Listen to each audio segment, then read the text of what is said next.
வணக்கம் நண்பர்களே, பாபா தமிழ் சேனலோடாக மற்றும் ஒரு சுவாரஸ்யமான விளையாட்டு தொகுப்போடு உங்கள் அத்தனை பேர்களையும் இந்த காணொலியோடு சந்திப்பதில் மகிழ்ச்சி அடைந்து கொண்டு இந்த காணொலியிலே உங்களுக்கு நான் தர இருக்கின்ற தகவல் என்று சொன்னால், அதாவது இலங்கை வெர்சஸ் இங்கிலாந்திற்கான 3 போட்டிகளை கொண்ட டெஸ்ட் தொடருடைய 2வது போட்டி இன்றைய தினம் இடம்பெற இருக்கின்றது. இது தொடர்பாக நாங்கள் பார்க்க இருக்கிறோம். அதே போன்று டெஸ்ட் அணியினுடைய டெஸ்ட் தரவரிசை புள்ளி பட்டியல்கள் வெளியாக இருக்கின்றன. இதில் இலங்கையை சேர்ந்தவர்கள் டாப் 10க்குள் இருக்கிறார்களா இல்லையா என்பது தொடர்பாகவெல்லாம் நாங்கள் பார்க்க இருக்கிறோம். அதே போல நாங்கள் பார்த்தோமாக இருந்தால் பாகிஸ்தான் கிரிக்கெட் சபையின் மூலமாக ஒரு அறிவித்தல் விடுக்கப்பட்டிருக்கின்றது. இது தொடர்பாகவும் நாங்கள் பார்க்க இருக்கிறோம். அதுக்கு முன்பதாக நீங்க இந்த காணொலியை பார்த்து கொண்டிருக்கின்றீர்களாக இருந்தால் மறக்காம லைக் பண்ணுங்க, ஷேர் பண்ணுங்க, ஃபாலோ பண்ணுங்க. அதே போல பாபா தமிழ் சொல்லக்கூடிய யூடியூப் சேனலை இப்பதான் பெஸ்ட் போற பாக்குறீங்களா இருந்தா மறக்காம சப்ஸ்கிரைப் பண்ணி போட்டு அந்த பெல் ஐக்கனையும் அப்படி ஒரு தட்டுன்னு தட்டி விட்டு பாருங்க. காரணம், நான் போடுகின்ற ஒவ்வொரு வீடியோவும் உங்களுக்கு நோட்டிபிகேஷன்ல வந்துடும். இப்போ வாங்க இந்த வீடியோக்குள்ள போகலாம். குறிப்பாக நாங்கள் பார்த்தோமாக இருந்தால் இலங்கை வெர்சஸ் இங்கிலாந்திற்கான 3 போட்டிகளை கொண்ட டெஸ்ட் தொடருடைய முதலாவது போட்டி இங்கிலாந்து அணியினர் வெற்றிவாகை சூடிக் கொண்டார்கள். அதே போல 2வது டெஸ்ட் போட்டி இன்றைய தினம் இடம்பெற இருக்கின்றது லண்டன் லோர்ட்ஸ் மைதானத்திலே இந்த போட்டி இடம்பெற இருக்கின்றது. இதற்காக வேண்டி இங்கிலாந்து அணியினர் ஏற்கனவே தங்களுடைய 2 நாட்களுக்கு முன்பதாகவே தங்களுடைய அணியினை அறிவித்து விட்டார்கள். இலங்கை அணியினர் நேற்றைய தினம்தான் இது தொடர்பாக உத்தியோகபூர்வமாக அறிவித்திருக்கின்றார்கள். குறிப்பாக இந்த இலங்கையிலே விளையாடக்கூடிய இந்த 11 மிக முக்கியமாக 2 பேர்கள் வெளியேற்றப்பட்டிருக்கின்றார்கள். அதே போன்று 2 பேர்கள் மீள் வருகை 2 பேர்களுக்கு ஏற்பட்டிருக்கின்றது.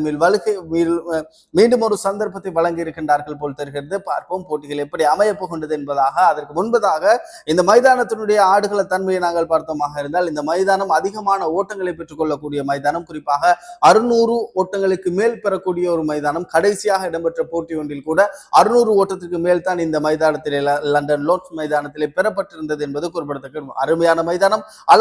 அழகான ஒரு மைதானம். கண்ணை கவரக்கூடிய மைதானங்களில், உலகத்தில் கண்ணை கவரக்கூடிய மைதானங்களில் இந்த மைதானமும் ஒன்று.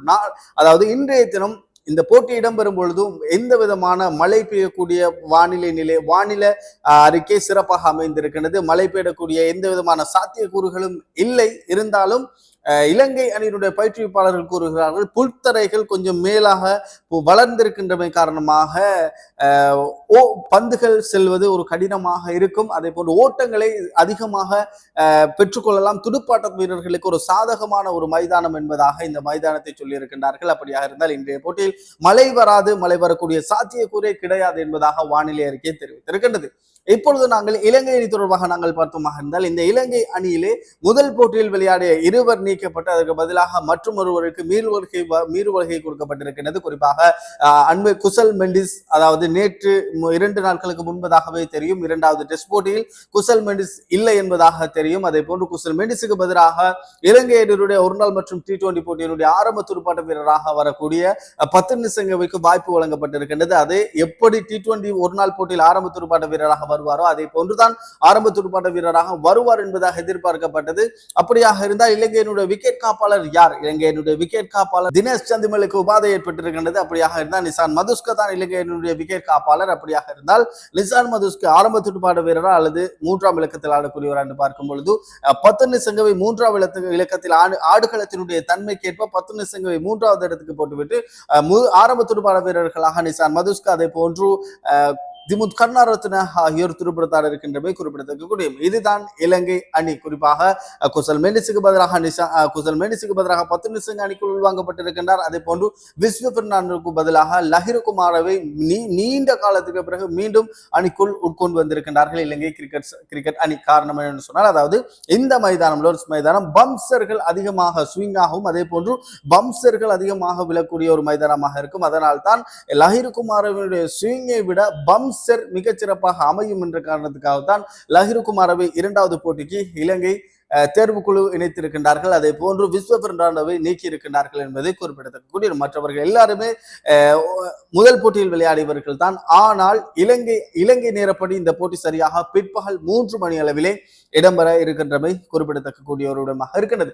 இந்த மைதானத்தை பொறுத்தவரையிலே நாங்கள் பார்த்தோமாக இருந்தால் இந்த மைதானம் இலங்கை அணிக்கு ஒரு ராசியான ஒரு மைதானம் இருக்கின்றது. காரணம், 91ஆம் ஆண்டுக்கு பிறகு இலங்கை அணியினர் இந்த மைதானத்தில் தோல்வியடைந்த வரலாறும் கிடையாது. ஆனால் இந்த மைதானத்தில் ஒரு முறை இலங்கை அணியினர் வெற்றியடைந்ததும் கிடையாது. போற்றி வெற்றி தோல்வியற்ற சமநிலை முடிவிலே தான் அதிகமான போட்டிகள் அதாவது 1991ஆம் ஆண்டுக்கு பிறகு அத்தனை போட்டிகளையும் சமநிலையிலே முடிந்த போட்டிகளாகத்தான் இருக்கின்றது என்பது மிக மிக ஒரு முக்கியமாக இருக்கிறது. இந்த போட்டியிலே வெற்றியடைந்தால் இலங்கையினுடைய முதலாவது வெற்றியை இந்த லண்டன் லோன்ஸ் மைதானத்திலே இலங்கை அணியினர் பதிய இருக்கின்றார்கள் என்பது குறிப்பிடத்தக்கக்கூடிய ஒரு விடயமாக இருக்கின்றது. அதே போல நாங்கள் பார்த்தோமாக இருந்தால் பாகிஸ்தான் கிரிக்கெட் சபையின் மூலமாக மிக முக்கியமான ஒரு அறிவித்தல் ஒன்று விடுக்கப்பட்டிருக்கின்றது. அதாவது பங்களாதேஷ் வர்சஸ் பாகிஸ்தான் அணிக்கான இரண்டாவது டெஸ்ட் போட்டிக்காக வேண்டி ரசிகர்கள் எந்த விதமான கட்டணமும் செலுத்தாமல், குறிப்பாக டிக்கெட்கள் இல்லாமல் ஃப்ரீ என்ட்ரி என்பதாக பாகிஸ்தான் கிரிக்கெட் சபை உத்தியோகபூர்வமாக அறிவித்திருக்கிறது. பாகிஸ்தான் கிரிக்கெட் சபையிலே பல குரடிப்படிகள் ஏற்பட்டுக் கொண்டிருக்கின்றன. குறிப்பாக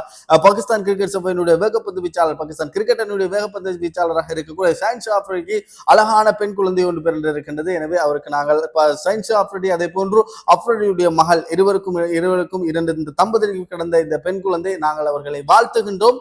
அதே போல நாங்கள் பார்த்தோமாக இருந்தால் டெஸ்ட் போட்டி பந்து வீச்சாளர் துடுப்பாட்ட வீரர்களுக்கான புள்ளி பட்டியல் வெளியாக இருக்கிறது. இதிலே 3 இந்திய துடுப்பாட்ட வீரர்கள் டாப் 3 இருக்கின்றார்கள். இலங்கை துடுப்பாட்ட வீரர்கள் 10வது இடத்தில் இருந்த திமுத் கருணாரத்ன 16வது இடத்தில் இருக்கின்றார். அதே போன்று தனஞ்சய டிசில்வா ஒரு தானம் பின்னோக்கி 19வது இடத்துல இருக்கின்றார் என்பது குறிப்பிடத்தக்கக்கூடிய ஒரு பந்து வீச்சாளர்கள் பிரபாத் ஜெயசூரி முன்னேற்றம் அடைந்து 9வது இடத்தில் இருக்கின்றார் என்பது குறிப்பிடத்தக்கக்கூடிய ஒரு விடயமாக இருக்கின்றது. இதே போன்ற மற்றொரு சுவாரஸ்யமான விளையாட்டு தொகுப்பு உங்கள் அத்தனை பேர்களும் சந்திக்கும் விடைபெற்று செல்லும் நான் ஆர்ஜே ஆசிர். வணக்கம் நேர்களே.